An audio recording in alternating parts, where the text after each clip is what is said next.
Assalamualaikum warahmatullahi wabarakatuh. Salam sejahtera untuk kita semua.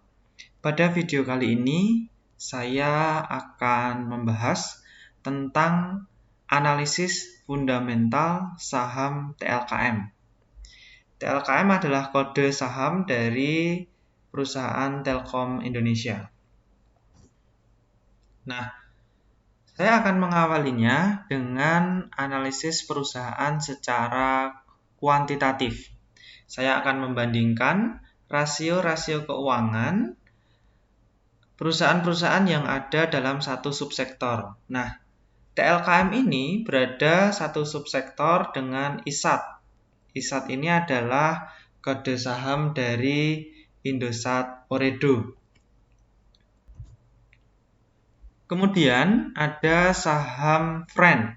Friend ini adalah Smart Friend Telecom dan ada EXCL atau XL Axiata. Nah, data ini saya ambilkan dari sumber RTI Bisnis yang ada di handphone aplikasinya pada tanggal 14 September 2020.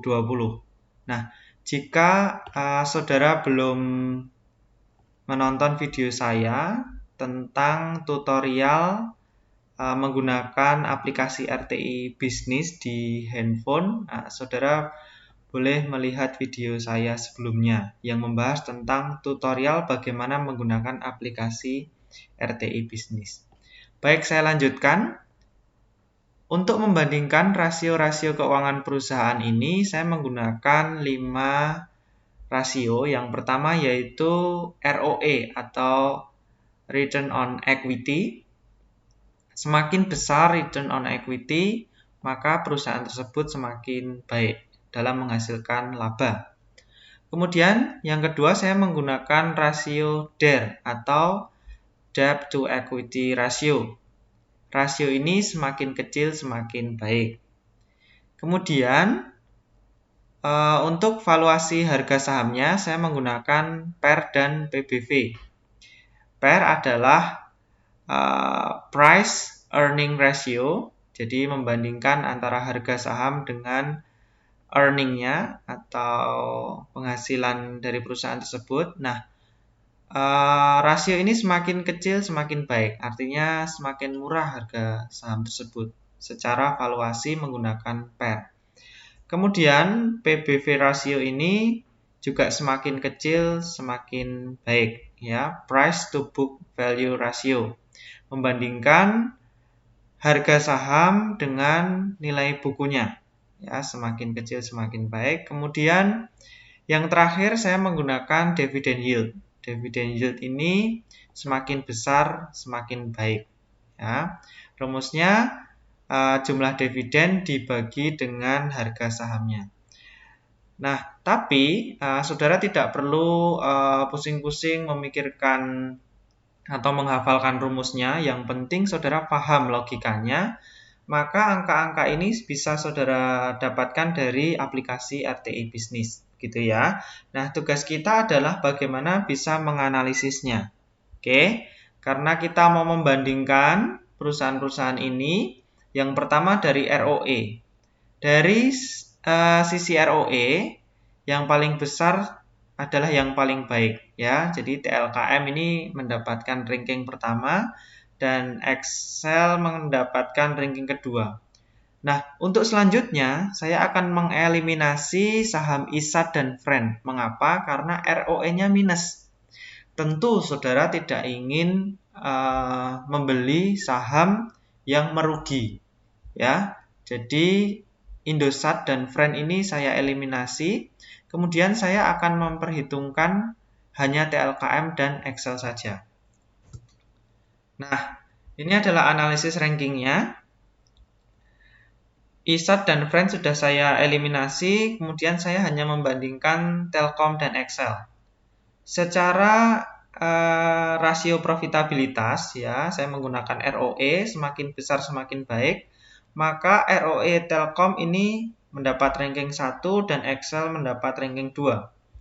Kemudian dari rasio debt to equity ratio semakin kecil semakin baik, ya. Maka Telkom mendapat ranking 1 dan Excel mendapat ranking 2. Kemudian untuk rasio valuasi PER semakin kecil semakin baik, maka Excel ini lebih baik daripada Telkom secara valuasi harganya, ya. Excel mendapat ranking 1 dan Telkom mendapat ranking 2.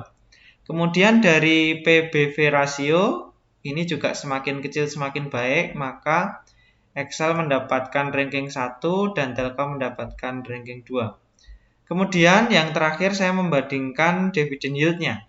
Dividen yield-nya Telkom ini 5,37%, lebih besar daripada dividen yield-nya Excel yang hanya 0,89%. Nah, perlu saudara ketahui, rata-rata di BEI itu dividen yield-nya 2-3%. Maka Telkom ini termasuk saham yang membagikan dividen dengan dividen yield yang cukup besar. Oke. Kemudian saya jumlahkan ranking ini, Telkom dan Excel, maka didapatkan angka yang lebih kecil ada pada saham Telkom. Oleh karena itu, saya akan lebih lanjut menganalisis saham Telkom. Nah, kalau tadi saya sudah membandingkan rasio-rasio, yaitu analisis kuantitatifnya, kemudian saya akan masuk ke analisis kualitatifnya. Ya, mengapa memilih TLKM? TLKM memiliki performa yang sangat baik dibandingkan para pesaingnya di sektor telekomunikasi, seperti yang tertera di tabel perbandingan tadi. Maksudnya di sini adalah subsektor, ya. Jadi saya ganti. Sektornya adalah infrastruktur, tapi subsektornya telekomunikasi. Oke, saya lanjutkan. Kemudian, TLKM adalah market leader di subsektor telekomunikasi. Kemudian dari sisi penghargaan, TLKM setiap tahunnya, seperti di tahun 2019, TLKM memboyong lebih dari 20 penghargaan. Ya, termasuk di dalamnya IAEI Awards, Top Digital Awards, dan lain-lain. Kemudian, TLKM bukanlah perusahaan yang asing di mata kita. Bahkan, mungkin sebagian besar dari kita menggunakan jasa dari TLKM untuk keperluan sehari-hari. Ya, sebagian dari saudara pasti ada yang menggunakan SIM card Telkomsel gitu. Oke, sekarang saya masuk ke profil perusahaannya. Jadi ada ungkapan saudara jangan membeli saham yang tidak saudara kenal. Oleh karena itu, saya sebagai investor yang sedang menganalisis TLKM, maka saya ingin mengenal profil dari TLKM ini.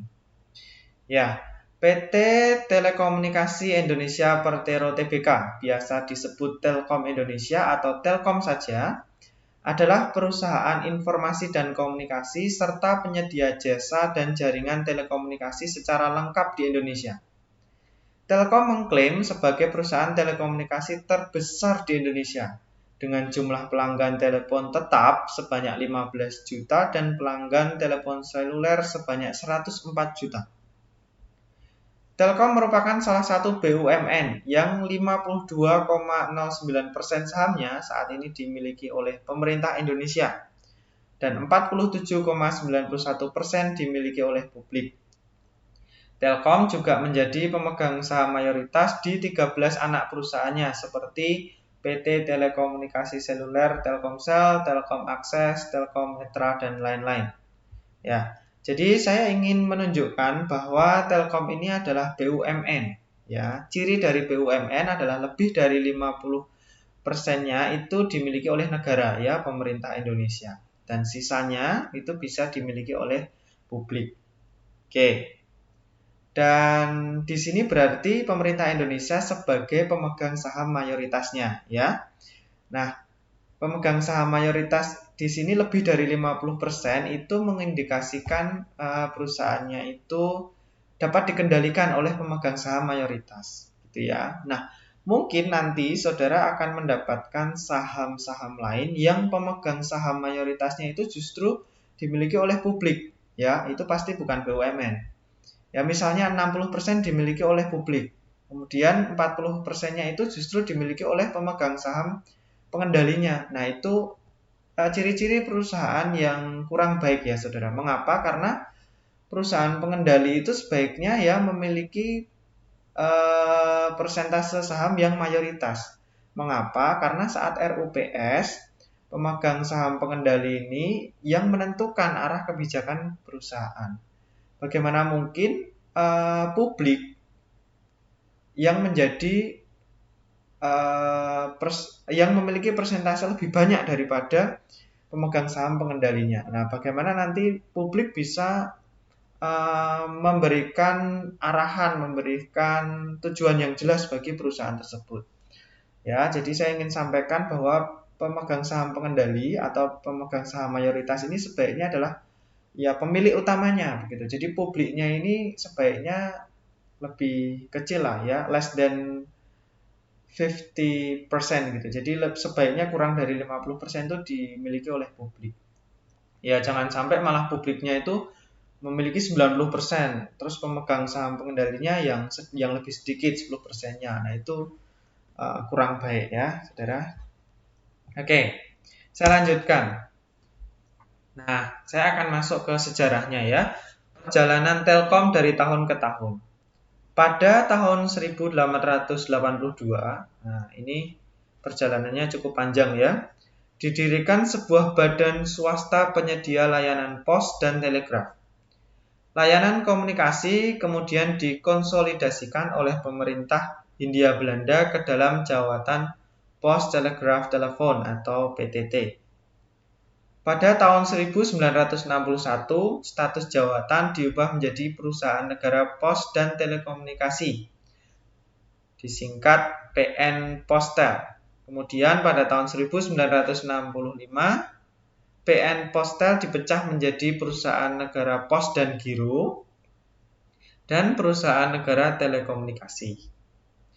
Kemudian pada tahun 1974, PN Telekomunikasi diubah namanya menjadi Perusahaan Umum Telekomunikasi atau Perumtel yang menyelenggarakan jasa telekomunikasi nasional maupun internasional.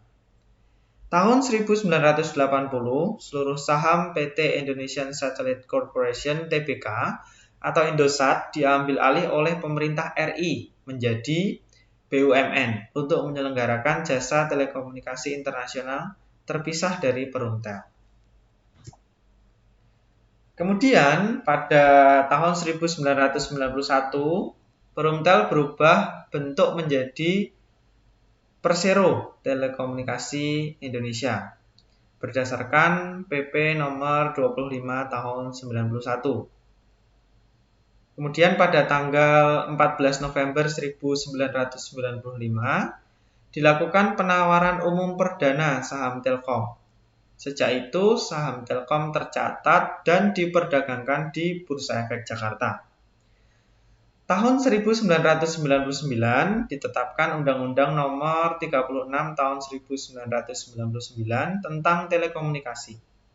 Sejak tahun 1999, pemerintah Indonesia melakukan deregulasi di sektor telekomunikasi dengan membuka kompetisi pasar bebas. Dengan demikian, Telkom tidak lagi memonopoli telekomunikasi di Indonesia. Nah, ini adalah jajaran direktur dan komisarisnya. Nah, saudara perlu tahu juga sebelum saudara berinvestasi di saham, saudara perlu tahu perusahaan tersebut, jajaran direktur dan komisarisnya siapa. Adakah yang saudara kenal? Nah, di sini ada komisaris utamanya ya, adalah Profesor Renaud Kasali. Beliau adalah dosen di Universitas Indonesia, ya, yang juga menjadi komisaris utama di Telkom. Gitu. Kemudian pemegang sahamnya ya, tadi sudah saya jelaskan sedikit. Jadi mayoritasnya itu dimiliki oleh negara Republik Indonesia. That's okay gitu. Kemudian, nah, Telkom mendapatkan banyak penghargaan ya dari 2019, 2018. Oke. Best Home Internet, Best Digital Transformation Company, Indonesian Most Innovative Business Award, Indonesia Original Brand Award. Kemudian di tahun sebelumnya juga dapat Cellular Award, 7 Infobank Digital Brand, kemudian PR Indonesia Award, kemudian Most Innovative Business Award gitu ya. Intinya ini menunjukkan bahwa penghargaan-penghargaan ini menunjukkan bahwa Telkom ini perusahaan yang bagus. Kemudian Telkom memberikan CSR, Peduli Pendidikan Nasional di wilayah 3T. Ya, saudara tahu ini adalah Menteri BUMN yang dulu, Ibu Rini. Sekarang Menteri BUMN-nya adalah Pak Erick Thohir. Ya.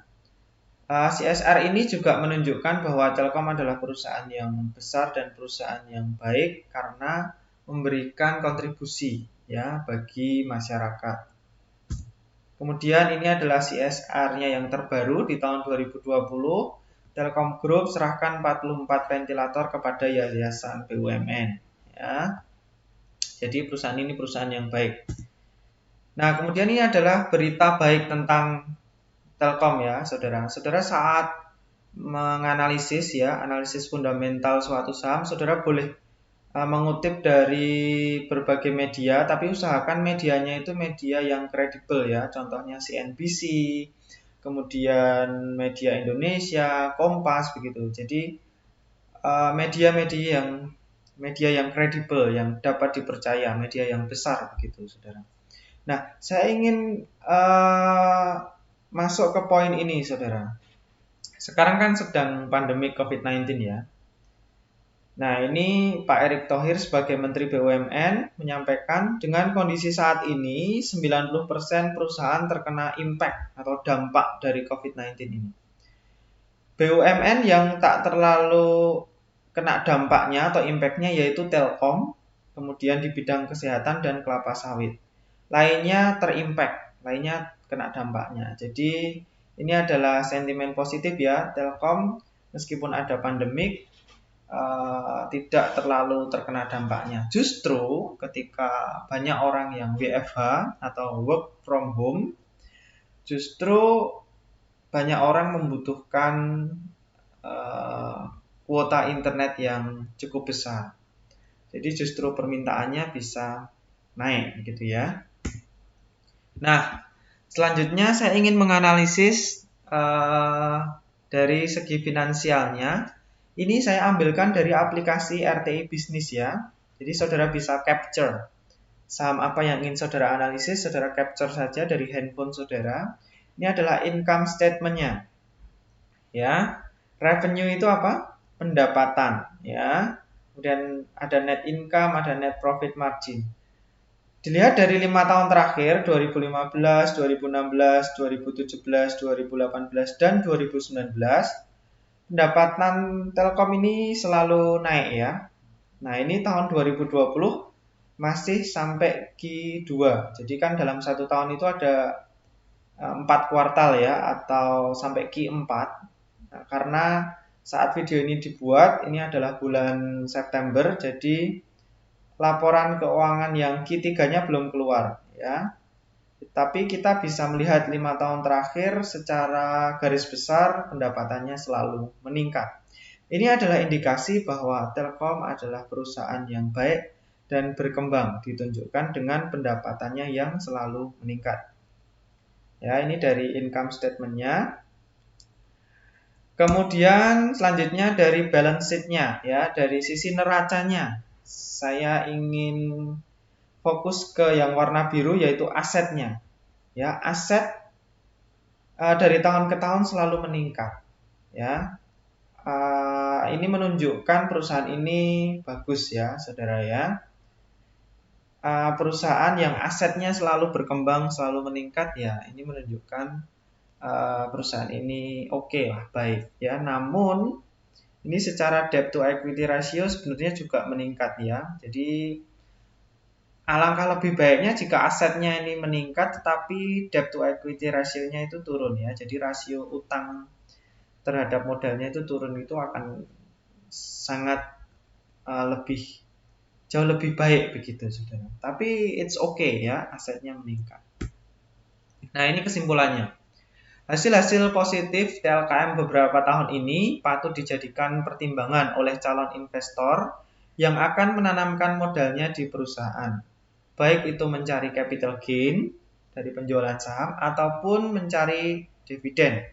Karena di tahun 2020 ini TLKM membagikan dividen dengan dividen yield yang cukup besar ya, 5,37%.